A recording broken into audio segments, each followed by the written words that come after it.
Tracking operators in Rainbow Six Siege are extremely important for saving time on your attacks. Seeing how important these operators are, you want to be picking the right one for the job. So in today's video, I'll be going through the 4 tracking operators: Jackal, Lion, Dokkaebi, and Deimos, and rating them out of 10 in 4 key categories. These categories are the gadget, loadout, secondary gadget, and versatility categories, same as usual. Then at the end of the video, I'll be adding up their scores to come to a verdict. So make sure you watch until the end to find out who is the best tracking operator.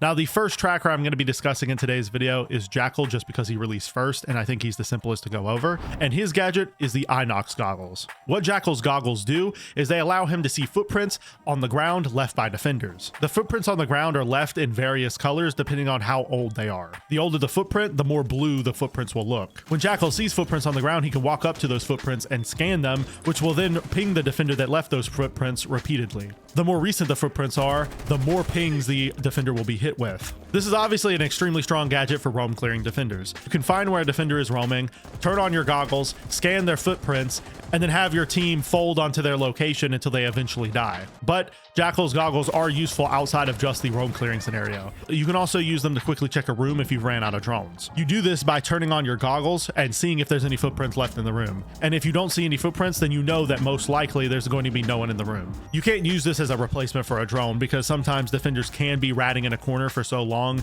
that their footprints won't show up. And also there could be, a Cavera hiding in the room or something like that. But the goggles can work in a desperate situation when your team is out of drones. Just because of the fact that Jackal's gadget can be used in so many different situations, I think he's worthy of a 7 out of 10 in the gadget category. Now, moving past Jackal's gadget, we can now discuss his loadout. Jackal comes equipped with the C7E assault rifle, PDW SMG, and the ITA-12 shotgun as his primary options. The C7E is an extremely good assault rifle statistically. It has a good damage, good fire rate, and a decent magazine capacity. The only real downside to this gun is it can have pretty jumpy recoil that can be somewhat difficult to control, but it's still a pretty good weapon. And the PDW provides you with an interesting trade-off because it has lower damage but a way higher magazine capacity. And then the ITA-12 shotgun is obviously not that strong because it's a shotgun on attack, and you should probably just ignore it when you see it in Jackal's lineup. There's very little situations where you're going to want to be picking the ITA-12 if you're playing competitively. Now, for Jackal's secondaries, he has access to the USP-40 handgun and the ITA-12S shotgun as his secondaries. Now, the USP-40 pistol is a solid handgun. It deals decent damage, and it also has a relatively decent capacity for a handgun. However, in most situations, you're going to be running the ITA-12S shotgun simply for the sheer amount of utility it can provide. There's so many situations where the ITA-12 shotgun can help you and your team get something open like a hatch or something, and so for that reason, you're going to want to be bringing this in most of your rounds. With taking all of that into account, him having the ability to open holes in walls, him having 2 really solid primary weapons, and also having access to a decent handgun if he wants to bring that option, I think he is worthy of a 9 out of 10 in the loadout category. Now, moving past Jackal's loadout, we have his secondary gadgets. Jackal, at the time of recording, has access to smoke grenades and claymores. Smoke grenades are a very solid option. It allows him to cover a rotation for his team, and smoke grenades are normally pretty useful late in the round. And so because of that reason, I do think he is worthy of giving an above average score, but the claymores do pull him down a little bit. Claymores are an extremely niche secondary gadget on the attack. Most of the time, they're only really going to be useful for watching runouts, because if you try to put them indoors to watch a flank or something, defenders will just shoot them 90% of the time or impact them. And so for that reason, I'm going to be giving Jackal a 6 out of 10 in the secondary gadget category. Now, moving past his secondary gadgets, I can now talk about Jackal's versatility. Jackal is arguably one of the most versatile operators in the game, just like everyone else on this list, because of the fact that he is not map dependent whatsoever. Also, since he's so useful for roam clearing, and since he can also be useful late game for tracking down the last defender, I do think he is worthy of a 9 out of 10 in the versatility category. This makes Jackal's overall score a 31 out of 40, which is a pretty solid score. But as you'll see later in this video, there are some operators that will be beating him out. Now that we've wrapped up talking about Jackal, I can now discuss Dokkaebi. Dokkaebi's gadget is the Logic Bomb. And what the Logic Bomb does is it calls all the defenders' cell phones, rendering their cameras completely useless, and also producing a loud audio cue until the defenders disable their phones. This is obviously an extremely strong gadget for roam clearing. Activating a Logic Bomb as you're pushing a roamer can provide you with valuable intel that could lead to you picking up a frag that you otherwise wouldn't have. Also, since the logic bomb disables the enemy's access to their camera system, this can be a pretty huge deal as well, because it allows you to push a roamer or push a defender somewhere on the map without the rest of their teammates even knowing. And it's important to note that this call applies to everyone, even dead defenders. This means that dead defenders will be forced off the cameras for the duration of the call, which is a pretty big deal. Also, another thing to keep in mind on top of all these other amazing features that Dokkaebi's gadget has is the fact that she has the passive ability of being able to hack into the defender camera system. Now, the defenders do get alerted when you hack their camera system because an icon will pop up on the cameras at all times when Dokkaebi has access to them, but it's still extremely strong, especially if you can get it early in the round before a lot of the cameras have been shot. Because of all these great aspects of Dokkaebi's gadget, I'm going to be giving her a 10 out of 10 in the gadget category. Moving on from Dokkaebi's gadget, we have a more controversial part of Dokkaebi's kit, her loadout. Dokkaebi at the time of recording has access to the MK14 DMR and the Boss G shotgun as her primary options. The MK14 DMR is a really solid DMR. It deals 60 damage, has a capacity of 20, and obviously since it's DMR, it has pretty low recoil. Now, the other option in Dokkaebi's kit, the Boss G, you pretty much should ignore. Now, the Boss G does deal 125 damage per shot, meaning that it, in theory, could one-shot most defenders. And it's a double-barrel shotgun, meaning that the reload time is slow, and you also only get a capacity of 2, so if you miss 2 shots, you're basically dead. This makes the Boss G an extremely high skill weapon to get utility out of, and 99% of the time, you're just going to want to bring the DMR over the Boss G. Now, as you can see, her primaries are mediocre, but the same cannot be said about her secondaries. Dokkaebi has access to the SMG-12 machine pistol and the C75 machine pistol as her 2 secondary weapon options, and then she has access to a Gon 6 as well if she'd prefer that for the extra utility. The SMG-12 does have a lot of horizontal recoil, but it has the benefit of having a higher DPS, and then the C75 has higher damage, but its fire rate is lower, and the weapon sights available on that weapon are extremely difficult to use. And then for the Gon 6, you'd obviously be picking it to help your team clear, hard utility like castle barricades or deployable shields. Now, because of her secondary weapons being so good, and because of the fact that I've kind of came around on DMRs over the past few seasons, I think I'm going to be giving Dokkaebi a 7 out of 10 in the loadout category in this video. Now that I've wrapped up discussing Dokkaebi's loadout, we can now discuss her secondary gadgets. Dokkaebi, at the time of recording, has access to smoke grenades, flashbangs, and secondary EMPs. The smoke grenades are strong for the reasons I pointed out earlier with Jackal, and then flashbangs are extremely strong for taking map control and for also forcing defenders out of positions. And then another reason why flashbangs are so strong is because of the fact that they can burn ADSs and mine magnets for your team. And then impact EMPs are useful for the obvious reasons. They counter a large amount of gadgets in the game. They can counter Cade Electroclaws, they can counter bandit batteries, and they can counter a lot more. And so because of that, I think Dokkaebi quite literally has the 3 best secondary gadget options in the game right now. And for that reason, I'm going to be giving her a 10 out of 10 in the secondary gadget category. Now, moving past Dokkaebi's secondary gadgets, we can now talk about the final category, versatility. Dokkaebi, just like Jackal, is not map dependent or bomb site dependent, which helps her to get a pretty high ranking in the versatility category. But on top of that, her having the ability to do a wide variety of things for her team is going to boost her score up even higher. And so for all of those reasons, she is definitely worthy of the 10 out of 10 ranking in the versatility category. And with all of the categories added up, Dokkaebi has an overall score of 37 out of 40. Now moving on to Lion, he has access to the E1D as his gadget. What Lion's E1D is a flying drone that flies above the map. When activated by Lion's ability button, his E1D drone will search the map for any defenders moving within the duration of the scan. If a defender moves, they'll be pinged repeatedly 3 times in quick succession. Now, this may not sound like a very strong gadget, but it can be very useful, especially against teams that are very aggressive. The reason for this is because during an E1D scan, obviously the defenders can't move. And if they can't move, that means they can't get super aggressive on you and your team.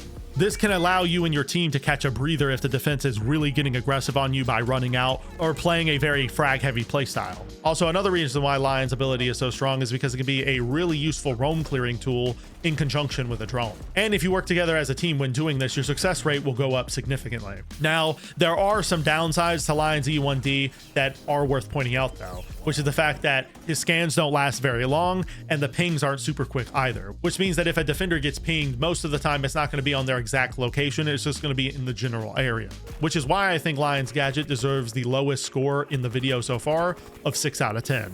Now, moving past Lion's gadget, we can now talk about his loadout, which he currently has access to the V308 assault rifle, the 417 DMR, and the French shotgun as primary options. The V308 assault rifle is a really good rifle. It has high damage, a pretty solid fire rate, and it has a large magazine capacity. And it also has the benefit of having pretty decent recoil. Also, the 417 DMR is widely considered to be one of the best DMRs in the game. So if you prefer DMRs for their lower recoil, it is a solid option as well. However, obviously the French shotgun is really not that good because it's a shotgun on the attack. And so once again, you should probably ignore it if you plan on playing the game at all competitively.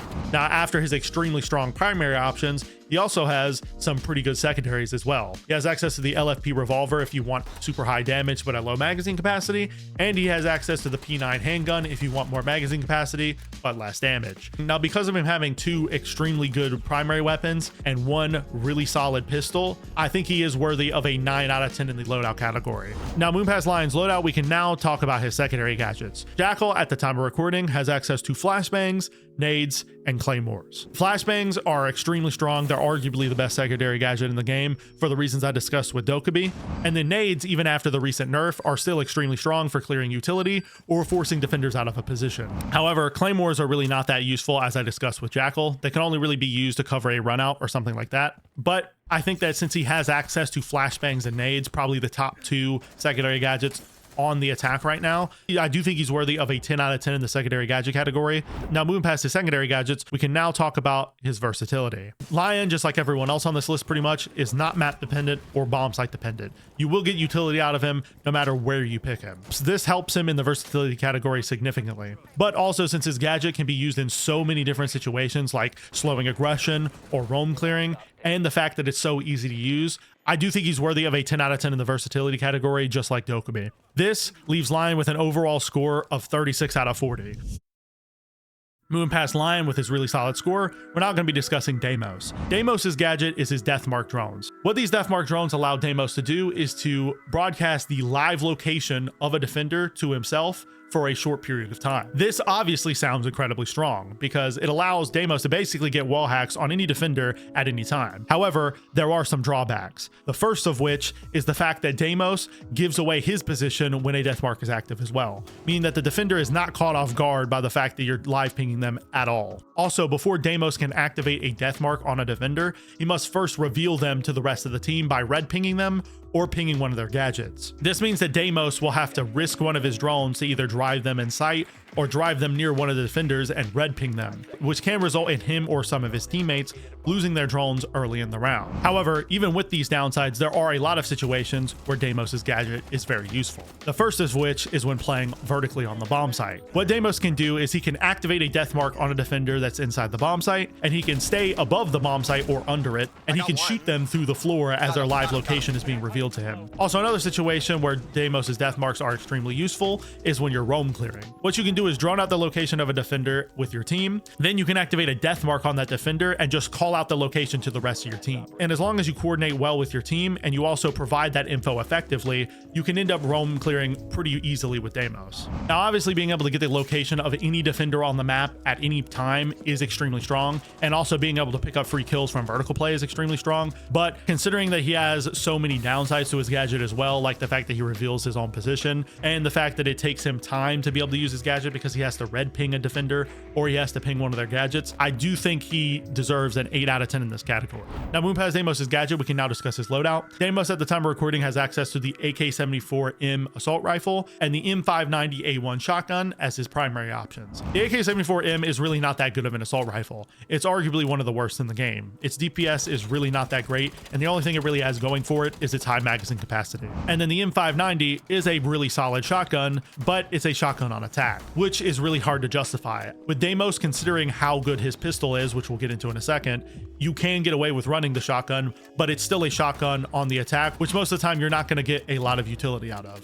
Speaking of Deimos' pistol, Deimos has access to the 44 Vendetta Magnum as his only secondary option. At the time of recording, Deimos' Magnum does 78 damage and it has a capacity of 6. But the big advantage that the 44 Vendetta Magnum has is the fact that it has little recoil and a really good weapon sight. And since its damage is so high, you can pretty much two-shot any defender. Now, you do have a low magazine size, which means taking gunfights with multiple enemies at once, especially when a Deathmark is active, is going to be difficult. But I still think that his 44 Magnum, being one of the strongest secondaries in the game, damage-wise and recoil-wise, is going to help boost him on this category.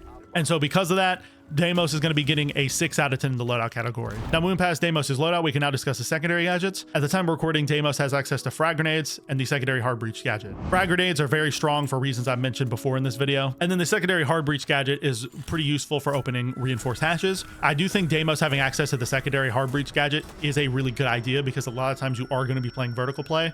And so for that reason, I'm going to be giving Deimos a 9 out of 10 in the secondary gadget category. Now, moving past Deimos' secondary gadget, we can now discuss his versatility. Deimos can do a lot for his team. He can get intel at any time. He can kill players from vert, which means that he is stronger on maps with a lot of vertical play than maps that don't have a lot of vertical play. And he can also be extremely strong in 1v1 or 2v2 scenarios. But he does have the downside of revealing himself to whatever defender he tracks, and having to red ping a defender before he can go and track them. So for those reasons, I think he's worthy of an 8 out of 10 in the versatility category. This makes Deimos' overall score a 31 out of 40. This means that after all the scores have been tallied up, Dokkaebi is the winner of this video with a score of 37 out of 40.